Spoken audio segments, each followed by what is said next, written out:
Kenyans, including religious leaders from all faiths, about the crisis facing our country today. They have implored us to give dialogue, especially during these holy periods of Easter and Ramadan. It is in this context that we make this counter-offer to Hon. Ruto's call for dialogue. Mr. Ruto has asked me and Azimio to enter into a constitutional, open-ended and binding dialogue with this government to find a resolution to the issues that we in Azimio have raised about the last year's election and the key governance and cost of living issues facing our country.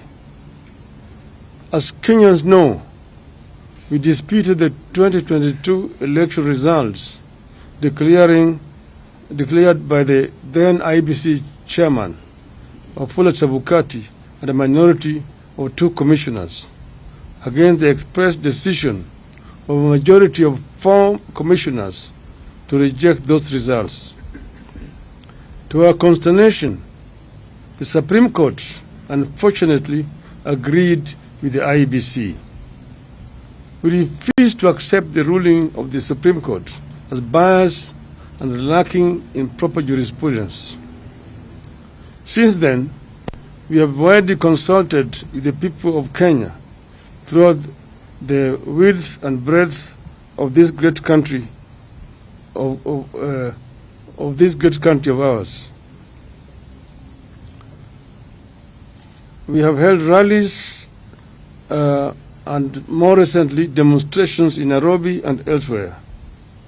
We believe that the people of this country understand the danger we face as a country. In our view, elections are sacred because they must represent the true voice of the people.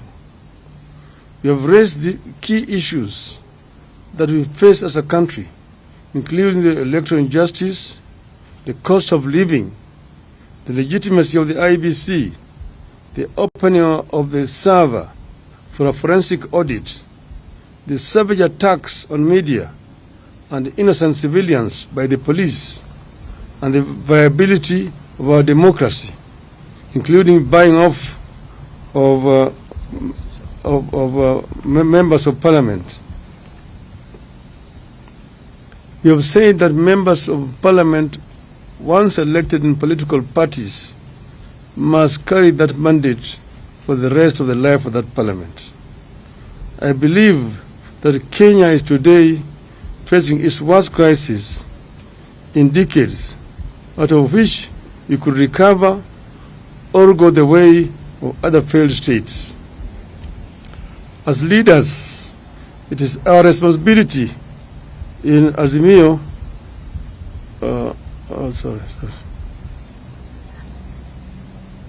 As leaders, it is our responsibility in Azimio la Umoja to save this country from the catastrophe.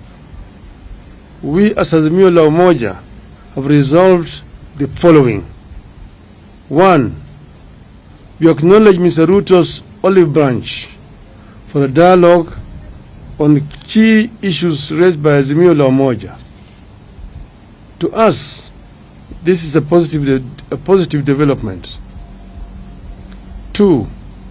We agree that a balanced parliamentary process, co-chaired by both sides and backed by experts from outside, should proceed. In our view, this committee must be composed with immediate effect, with the strict deadlines for resolving the crisis facing the country. 4. In accepting the call for the dialogue, we ask that all arrests and prosecutions related to our demonstrations be stopped with immediate effect. In view of the foregoing, we stand down our demonstrations for Monday, that is tomorrow, April 3rd, 2023. 6.